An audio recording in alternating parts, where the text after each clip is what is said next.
자유를 꿈꾸는 암탉 진저. 달걀을 낳지 못하는 암탉은 토이디 부인의 식탁에 올라야만 했죠. 좌절하는 진저. 그녀는 진정한 자유를 위해 탈출 계획을 세우게 되는데,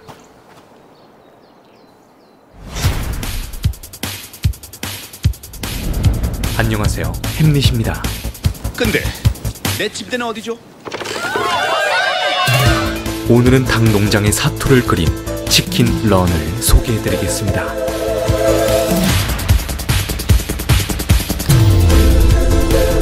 자유를 위한 투쟁과 애니메이션 치킨 런의 상징적 의미는 과연 무엇일까요?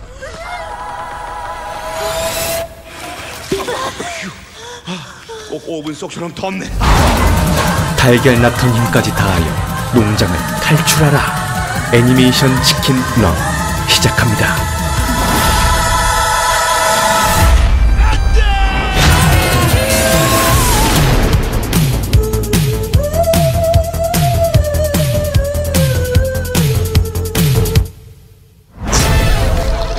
조용히 좀 하세요. 제가 말해.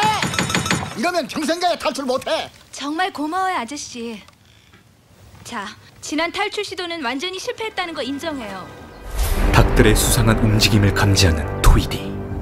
하지만 맥하고 내가 새 탈출 계획을 마련했어요. 진저는 똑똑한 맥과 함께 농장을 탈출할 수 있는 기계를 발명하게 되죠. 주인이 와요.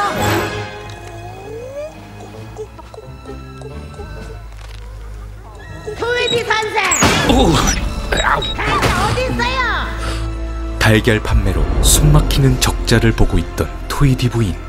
그녀는 한 광고문을 발견하게 됩니다. 치킨 파이를 만들어 대박을 꿈꾸게 된 토이디 부인. 조용히 해요. 나 생각 중이니까. 저 암탉이 대장. 토이디 선생! 이 세상에서 당신 다음으로 머리 나쁜 게 바로 닭들이야. 인정해요. 쓸데없는 망상이라고. 닭들이 깡패야. 조직적이게. 그럼 평생 알만 낳다 나중엔 털 뽑혀서 먹히고 그렇게 살다 죽고 싶어요? 우리 팔짱걸. 진저는 양계장 언덕 너머 어딘가에 있을 드넓고 푸른 세상이 있을 것이라 믿고 있었죠. 우리가 탈환할 수 있는 가능성은 100만 분의 1이야. 가능성이 있긴 있네요. 진저는 점점 힘이 빠져가고 있었죠. 바로 그때 하늘을 날고 있는 수탉 로키를 목격하게 된 진저.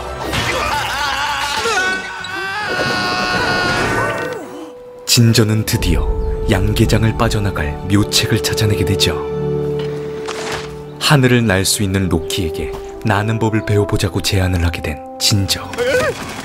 누구요? 여기 어디? 어떻게 된 거야? 여긴 바로 양계장이에요.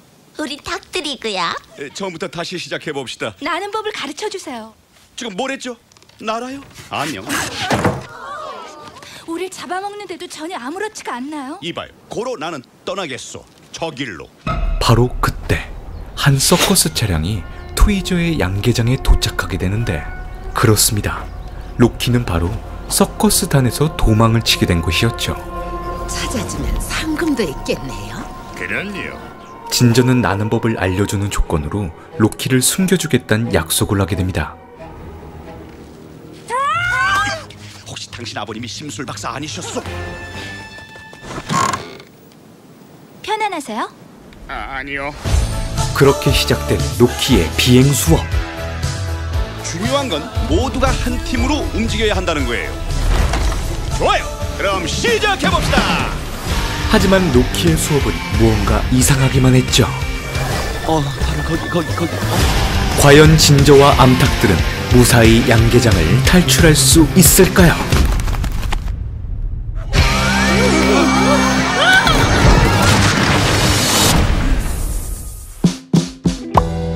애니메이션 치킨런은 점성이 있는 점토로 만들어진 클레이 애니메이션입니다. 애니메이션에 쓰이는 점토는 일반적인 점토와는 다른 플라스티신이라는 점토가 쓰이게 됩니다. 이 플라스티신은 다른 점토에 비해 잘 마르지 않아서 모양을 만들기가 쉽고 색상의 표현도 용이하죠. 저는 이 클레이 애니메이션을 사람의 손이 만들어낸 기적이라고 부르고 싶습니다. 애니메이션 치킬러는 클레이 애니메이션의 명가 아드만 스튜디오에서 제작이 되었습니다. TV 시리즈 월레스와 그로밋을 통해 폭발적인 인기를 얻은 아드만 스튜디오는 데이브 스프록스턴과 피터 로드에 의해 설립이 되었습니다. 그들은 클레이 애니메이션을 매력적인 캐릭터들로 앞세워 대중적으로 거대한 성공을 이룩하게 되죠. 전 세계적으로 엄청난 성공을 거둔 치킨런은 전미 수익만 해도 1억 1천만 불에 육박하게 됩니다. 치킨런은 자연스러운 캐릭터의 움직임을 연출하기 위해 카메라 동작까지 계산해가며 한 장면당 일주일의 시간을 두고 촬영을 하였습니다. 그렇기 때문에 4년 이상의 오랜 제작 기간이 소요될 수밖에 없었죠. 이러한 노력 덕분에 애니메이션을 시청하는 관객들은 마치 캐릭터들이 살아서 움직이는 것 같은 놀라움을 경험하게 되었습니다. 자유를 얻기 위해 탈출을 꿈꾸는 치킨런은 수용소에 갇힌 듯한 닭들의 모습을 담아내고 있습니다. 자유와 탈출을 갈망하는 닭에 대한 주제는 우리 인간의 치열한 사회에서 탈출하고 싶어하는 모습과 비슷하다고 할 수 있죠. 영화를 보는 관객들은 닭에 동화되어 어느새 탈출하기를 바라고 있으니까요. 제가 7살 때는 치킬런의 닭들을 응원했지만 20대 중반이 된 현재에서 생각해보자면 극중 악역으로 등장하는 트위디 부부가 과연 정말 나쁜 사람인지에 대해 다시 생각해보게 됩니다. 달걀 장사만으로 하루하루 먹고 살아가던 트위디 부부. 그들은 닭들에게 비싼 사료를 먹여가며 수많은 달걀을 생산하기를 원하지만 오히려 닭들은 틈만 나면 가본 적도 없는 파라다이스를 꿈꾸며 탈출을 감행하게 되죠. 그렇게 달걀을 생산하지 않아 적자에 허덕이게 되고 비싼 사료만을 먹고 살이 찐 닭들이 다시 붙잡혀 오면서 악순환을 겪게 됩니다. 트위디 부인이 치킨파이 생산으로 눈을 돌린 것은 어쩌면 자연스러운 현상이라 볼 수 있지 않을까요? 하지만 더욱이 아이러니한 것은 이러한 상황 속에서도 닭들을 응원한다는 것이죠. 트위디 부인은 통통하고 맛 좋은 치킨파이를 만들기 위해 사료를 2배로 늘리게 됩니다. 우릴 살찌우려는 거야. 우릴 모두 죽이려는 거라고. 난 파이가 되고 싶지 않아. 치킨파이가 될 운명을 한탄하던 암탉들을 진정시키는 진저. 바로 내일은 로키의 비행시험이 있는 날이었기 때문이죠. 다음날 아침, 진저는 로키의 침대에서 찢어진 종이를 발견하게 됩니다.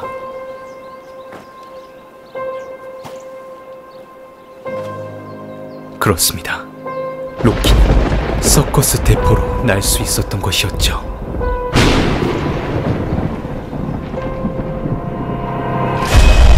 과연 진저와 암탉들은 치킨파이가 될 운명을 벗어날 수 있을까요?